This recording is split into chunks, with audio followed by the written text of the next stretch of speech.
Welcome to Group Talk. 4 shows, 1 podcast from the Small Group Network focusing on topics relevant to small group ministries. Whether you're in a church of 100 or 10,000, whether you're a volunteer or staff, we want to support, encourage, and equip you to lead well. So relax, listen, and enjoy Inside Saddleback with Steve Glayton. Hello to all of you small group point people out there in the trenches of small group ministry, and thank you so much for tuning in to listen to this show today. Derek here along with your host, the man who puts small in groups, Steve Glayton. Hey everybody, good to see you rolling out in this early part of December. So Steve, in full disclosure, how did your long Thanksgiving weekend really go based on the fact that your beloved Ohio State football team, their game was canceled, right, due to COVID? Well, just like we were talking before the show, when they're not playing, but when your rival loses, it's still a win in the weekend, even though we didn't get to play on the field because of the cancellation of the coronavirus. But you got both. Your team won and Oregon lost. Yeah, my team, the Washington Huskies, won, which is amazing, of course. But then our arch rival, the Oregon Ducks, lost. It always makes for an amazing weekend. But I also wanted to ask you, when you found out your game was canceled, did your dog Maggie survive your fury? I just, I shaved her. Didn't kick her for all you dog lovers out there, but she is, a little bit shorter hair right now. So. Yeah. So on Thanksgiving Day, Steve, you posted this photo of this epic meat and cheese tray in the shape of a turkey. Please tell me you did not eat all of that by yourself. If you didn't see that, it's on my Facebook feed. And first off, full disclosure, I had nothing to do with it. My daughter Erica made the whole thing up. And sadly to say, I probably had half of that turkey along with half of the other turkey. But we'll get into that in the show, how you're supposed to take care of your body. Knowing how much you love meat and cheese trays, I knew you were one happy guy. So speaking of meat and cheese trays, give us an appetizer sampling of what we're going to expect on today's show. Yeah, I think one of the things, as I've been talking to churches, literally around the world, is that one of the things that this pandemic has brought is some universal feelings across the way, and one of them is fatigue. And I thought in our show, we would just hit it straight on. Now, last show, Inside Saddleback, we talked about, in the show notes, we put an article on crisis fatigue that came out of the Ohio State University, just to remind you, Derek. And we'll repost that in the show notes along with another article that we're going to refer to at the end of the show. But one of the things that we just wanted to bring across here is being able to say, how do we address fatigue straight on? Now, normally in our show, we have 4 segments. And Derek, really quick, what are those segments? I mean, I know you're right on top of it. We got the Saddleback Scoop, we got the Network Nugget, we've got the Leadership Learning, and we've got the Trending Topic. Dude, we're just firing in the month of December. And so along with that, these 4 fatigue busters really play nicely into each one of these segments. And so what I want to do is, for us as small group point people, if we don't address the fatigue that is just overshadowing us all through 2020, 2021 is going to come out flat. And so I also want to bring out some fatigue busters that would, just address what we're going to be facing in 2021. So let's do it. Let's jump into the Saddleback Scoop segment. Steve, take it away. Yeah. I mean, on this first one, I was just, it was actually through, doing some conversations. And then also when we had Ed Stetzer speaking in one of our weekend services, he had a great quote. And I just want to give it to you because it's really been helping my wife and I and some of our staff as we've been pressing ahead. It says, "The moment we are in doesn't pause the mission we are on." Now, let me just read that to you one more time. It says, "The moment we are in doesn't pause the mission we are on." So good. Yeah, and it reminded me of a quote from Corrie ten Boom, who said, "Never be afraid to trust the unknown future to a known God." And again, just never be afraid to trust an unknown future to a known God. 2 great quotes right there that really gives us perspective. And this is our first fatigue buster. And that is, you've got to give perspective on one side of the coin and have vision on the other side of the coin. In 1968, I was 7 years old. And during 1968, it was almost a mirror of what we're experiencing here in 2020. We had the Hong Kong flu. That was an epidemic that was sweeping across. We had political divide like never before in the late 60s. We had the assassinations of Bobby Kennedy and Martin Luther King. Then we had riots over the Vietnam War that were there. But what kind of foreshadows and helps us to see this is that television was entering a new age. Before, you would see the news in paper and in print, but what television was doing during the late 60s, it was bringing into the American living room, it was bringing the riots, and it was bringing the war. And literally, you saw the Vietnam War every evening on the news. And in a way, very similar that I was talking about in the foreshadowing is that you have social media playing that role of what television did. So when you see all of that, you can get very, very discouraged and be wondering, okay, is God going to, come back? And, our family wasn't even followers of Christ then. So we had nothing to look forward to, but to seeing, all this dismay that was happening across our nation. But what came out of that was the hippie movement. But what followed that shortly in the early 70s, late 60s, was the Jesus movement. And when the Jesus movement swept across America, you saw a revitalization that happened through a country that was literally torn apart. And in the same way, part of the perspective is understanding that God is in control. That's why I love Corrie ten Boom's quote so much. But also what Ed was saying too is that this moment that we are in doesn't pause the mission we are on.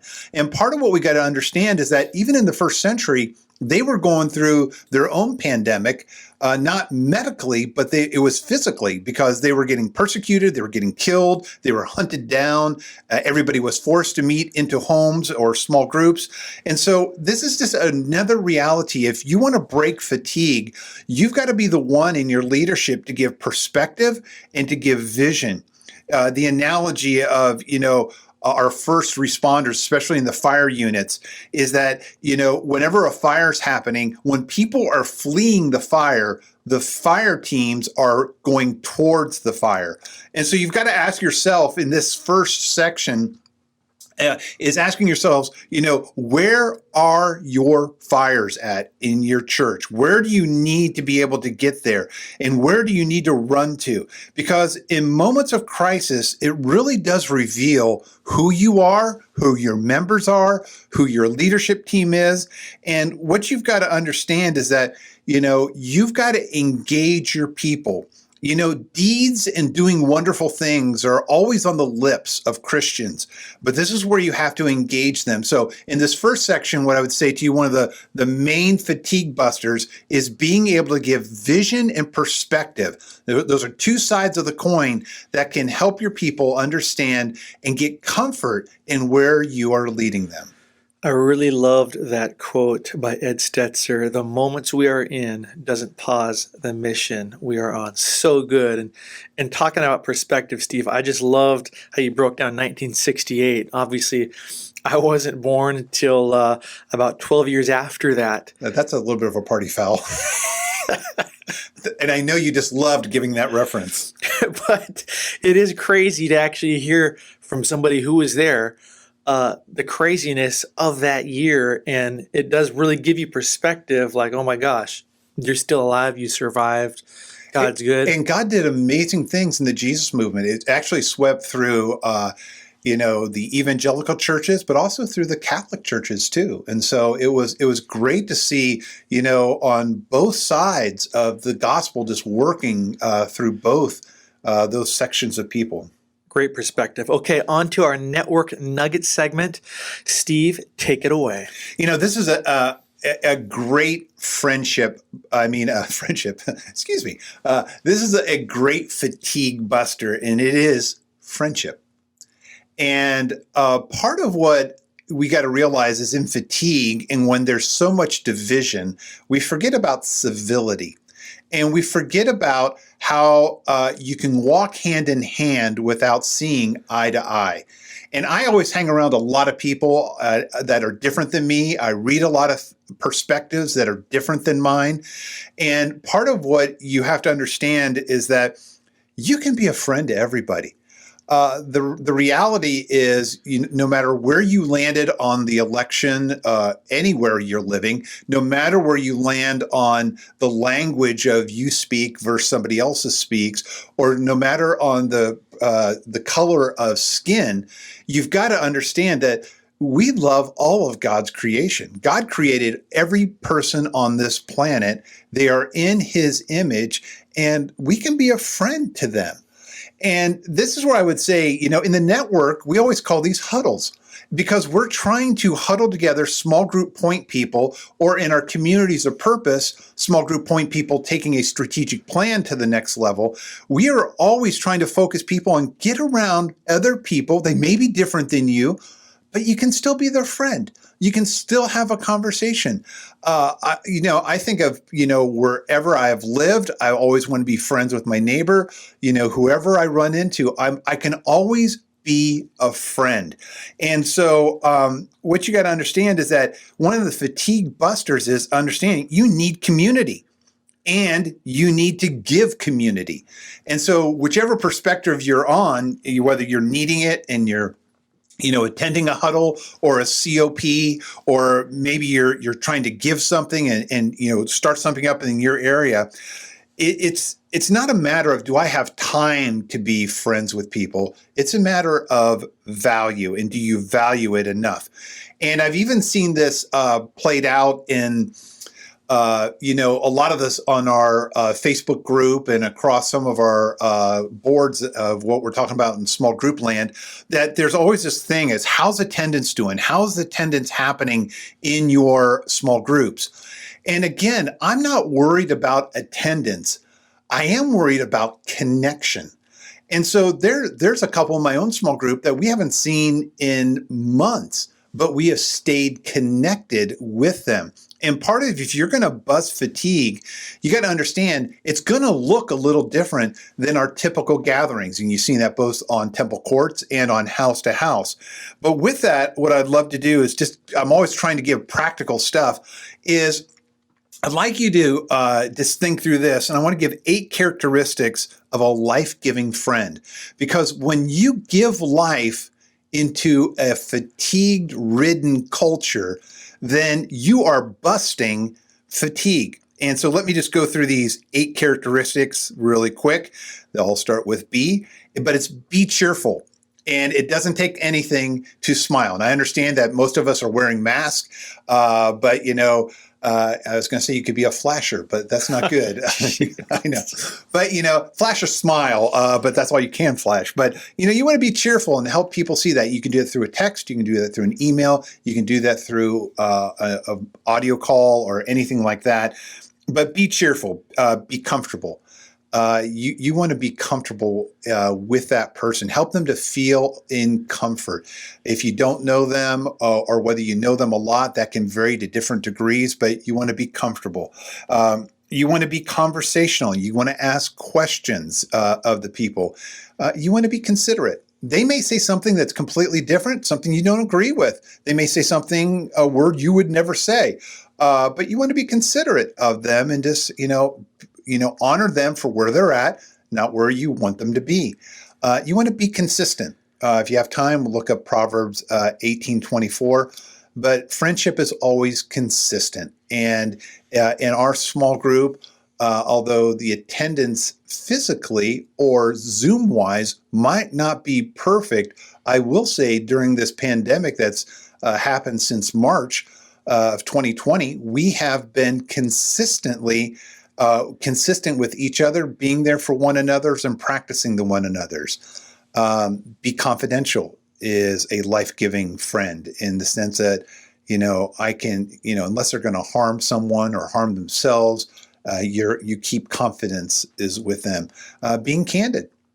We've had that in our own small group throughout this pandemic, to be able to be candid with people in the way they're behaving or not behaving, and just set some things straight. And then the 8th thing is be Christ-like. And that is that, Christ was always with those that were hurting. And you want to find yourselves in situations that you may not be with people, like I said, that think like you. I've been reading this book called The Coddling of the American Mind. It's written by two university professors that may lean a little bit more towards the liberal side, but they're shining in some great realizations of what we're doing to Gen Z in the coddling of the American mind. And part of that is it's just broadening my horizons of being able to say, I want to be Christ-like in every situation, but I also, like I said before, you exercise these other 7 things beforehand, and it gives you an opportunity that, if you can share truth, you can speak truth. But anyways, the friendship piece is that second thing. So we talked about giving perspective, and vision is a fatigue buster, but also just being a friend. And what we found is that when you are friendly towards people, when you're building relationships with people that going deeper, like in our small group, or with people that you don't know, through a huddle or through a COP, if you're in the network and working with our small group point people, or whether you're just out on your own, it's important that these things will actually pour back into you and fill you up, whereas fatigue will always try to break you down. So good. And I loved, speaking of friendship and huddles, some of the photos we've seen the last month in the Facebook group from huddle leaders. A couple shout outs I want to give. Brian Parker posted a great picture of the DC area huddle there. Bunch of good looking folk. Jeff Sobchak, man, he's got a couple huddles, but he posted a huddle not so long ago of his East Valley Phoenix Scottsdale huddle. Oh. So Arizona's representing. A shout out to Holly Kruger Timberlake, posted about her Omaha huddle. So go Nebraska. All over the place. What else do we got? I saw another one from Josh Hunt. He did a post about the first huddle he joined today. I think it was an online Zoom huddle. So way to go, Josh. So if you're not in a huddle, start or join a huddle. You can go to smallgroupnetwork.com/huddles. And really, they're just small groups for small group point people. Great way to find friendships, ideas, support, and prayer, like Steve said. So get in one today. Okay, on to our leadership learning segment, where we get to journey deep into the crevices, into the synapses of the beautiful mind that is Steve Gladen. I don't know if it's beautiful, and I don't know if it's my mind, but there are some words here that I want to share with you. But another fatigue buster we want to go to is gratitude. And the two duties of leadership. We just got duties and all that. So we don't know if that'll get edited out. But the two of the duties of leadership are to clarify purpose and to say thank you. Those are two pillars in leadership that have to be there. And there's hundreds of verses on giving thanks that are all a part of the culture of the Old and the New Testament. And part of what I want to be able to share with you is that showing gratitude is of sharing gratitude is of essence for us to be able to do if we're going to battle fatigue. And it's interesting that in the story of the 10 lepers that Jesus healed, that only one of them came back and said, thank you. Now, there could be all kinds of reasons why the other 9 didn't do it. They may have thought, he could heal me, so he could give it back to me. So they may have been scared. They may have been doing some of the ritual things that a leper who was healed had to do at the temple. And so they may have been doing the dutiful things, but not doing the right things.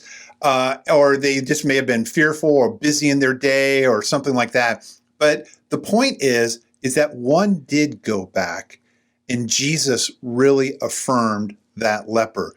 And so how do you be the one?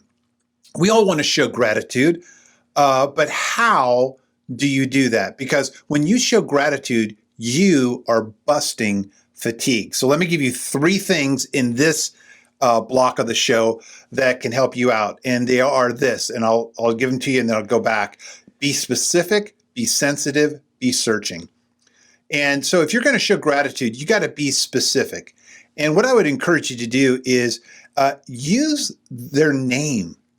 Being able to say, "Hey, Derek, I want to thank you before you go on to what it is, but you want to be specific in using their name." It's interesting in the book of Nehemiah when he's giving his thanks, and you can look at different sections of the Bible, Old and New Testament, when the authors are giving thanks, they always use people's names. And what I loved in the book of Nehemiah is that he uses 48 different personal names when he gives thanks. And that is showing that they are important. So you recognize the name. You say, "Hey, Derek, I want to thank you." And then you also want to be specific on the details of what did they do. So you want to show that they are important, but then you also want to show what they did was important. So the first thing is you want to be specific. The next thing in showing gratitude is you want to be sensitive. And you want to move past the surface things that they did, and you want to move towards the heart. You want to recognize the heart and notice their character, their humility, their generosity. So I go, "Hey, Derek, thanks so much for setting up this podcast and doing that. And I know that you could have gotten anybody to do it, but you chose to do it, and you do it each and every month. And so I just want to thank you for that." It shows that, you move past the specific of it to show, in this case, in this example, his character and his heart of putting together something that he wants to bless other small group point people with by sharing humility, his giftedness, and his generosity of time. So you want to be specific, you want to be sensitive, but you also want to be searching. And by this is you want to be looking for people you can thank and the ways you need to do it. Now, if you're like me, I've got to set reminders. And so in an era of electronics, I can't tell you, I probably have 30 Post-it notes all on my desk at home. They're just reminders for me of things I got to do, things I wanted to remember, people I wanted to thank and stuff that. We all get too busy, but we need to show appreciation. And if you're maybe listening to this, you go, "Well, I feel unappreciated."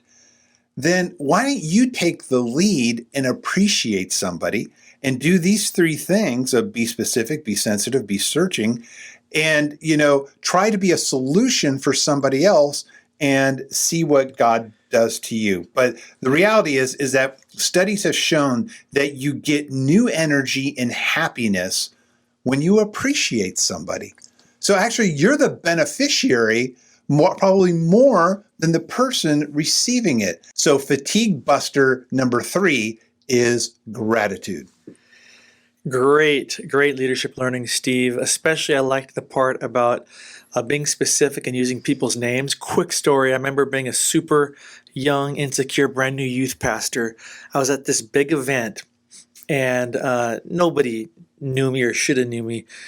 And one of the well-known veteran youth pastors, a guy named Chad, was there. And I'll never forget, I walk up and he was like, "How you doing, Derek?" And I was blown away that he knew my name. And from that point forward, the guy walked on water for me because I couldn't believe that he knew my name and remembered it. And from then on, man, I was like, this is my guy. So quick example there. No, love it. Love it, love it, love it. Last but not least, it's time for the trending topic segment. Now, in the last one, the leadership learning, I just said, the two duties of leadership are to clarify the purpose and to saying thank you. Well, we touched on saying thank you with gratitude, but now I want to talk to you about the purpose, and that's clarifying the purpose. And if you want to bust fatigue, not only do you want to look at vision and perspective and, where you need to go as an organization, and do you want to be able to give friendship, and you want to also tackle it with gratitude, but you also got to be able to give purpose. And on this fourth buster, the thing I was asked for you is, what is your purpose for heading into 2021, both for you personally, for your ministry, your small group ministry that you're leading, for your family and anything. But you've got to answer the purpose question for yourself and for your ministry that you're doing with small groups, and for other things that may be impacting around in your world. Now, one of the things that we're posting in the show notes, so not only the crisis fatigue article from last month, if you didn't happen to read it, I encourage you to read it. But this one is one I try to read at the end of every year, and it's the corporate athlete. And the reason why I love this article came out in 2001. So, I mean, it's in the Harvard Business Review, and it's been around forever. I've given it, countless times, but it is so pertinent as we're heading into understanding what's your purpose. Because in the corporate athlete, this was a study done on athletes who were performing at their optimum peak, and they noticed that an athlete who was running at their optimum peak, they were operating in 4 areas, and one was physical, spiritual, emotional, and mental. And when they measured all of these, they found out when they were operating well in these 4 environments, that their athleticism was just optimal. And in the same way, corporate America has taken this over, and they have literally, to their top executives, they have poured in these 4 attributes to help them run at their peak performance. And I will tell you, when I was reading through this, I was going, if 2020 has done anything, and if fatigue has done anything, it has just eroded these 4 areas in our lives. And so when you're answering the question, what is your purpose for 2021? You might want to read this article through and say, okay, where is this taking me personally? And so I'll just go over these and explain them just real briefly. I want to encourage you to read the article. It's not a long article, but there's a lot of meat in it that can help you figure out, how can I function at my optimum performance so that I can affect my friends and family, and I can affect my ministry in a positive way that gives back to them. But one of them is physical. And in the physical area, no shock, it's looking at your body. Your body's designed to move.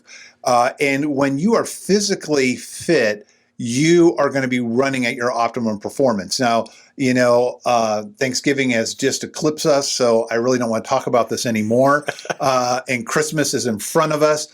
But I literally do read this article at the end of the year because I just don't want to be on a sugar buzz for, the next, 40 days, although it's fun because I've done it for the previous 350, 5 days. But the point is that you do have to look at your body and say, you don't have to be perfectly chiseled like Derek, but you do need to be focusing on, my physical attributes and what do I need to work on? Because when you're physically fit, you are operating in an optimal performance. Another one, which they were just really, challenging the athletic environment and also the corporate environment, is the spiritual plays a huge place. And in the spiritual realm is where you find your values and your purpose. And one of the things that we're going to be rolling out in the new year is just another snapshot of our health assessment for people to take that electronically and figure out, okay, spiritually, what do I need to work on in 2021 to make myself more impactful for the kingdom of God? The emotional, it was interesting when they looked at the studies of athletes, these words came out on the emotional part, what they were looking at: calm, challenged, engaged, focused, optimistic, confident, fun in what they did. When you look at aspects of your life and you look at these words, how you approach things emotionally are going to be impactful to where you're going. And then the last thing is mental. And this is where most industries focus on is, your mental fitness, and tend to miss the other 3. But in the mental, that's the cognitive side. And what are your goals and your plans? One of the cool things in this article that they found was that people who meditated tended to have a better acceleration in the mental capacity. And what's interesting in the church world, we call that our quiet time. And how often we're saying, if you just do your quiet time, your sleep will be better. You won't need as much sleep as you think you need. The other aspects of your life will be strong. And part of in the small group ministry, one of the things we have is the Accelerate course. We're excited that we have some physical conferences with Accelerate that can help you plan and set goals for this mental part that are there. But also the course is going to be debuting in January of 2021 to be able to have that course available to you so you can take it at any place at any time. But my point in this section is, it's one thing to answer what's your purpose in 2021, but you also want to take it just a couple layers down. And I would encourage you to read this article on the corporate athlete and just look at your physical, your spiritual, your emotional, and mental, because that will set up the beauty of what you're trying to roll out, both in your family, where you're taking your family, and also where you're taking your ministry. Because we got to understand that as we're wrapping this podcast up, fatigue makes you last, not live. And we want to live in 2021. And fatigue also brings on trauma. And trauma is what destroys trust in everything around you. When you use these 4 fatigue busters, I am more than confident that your small group ministry, and more importantly, you, will be more ready for what 2021 is going to bring to you.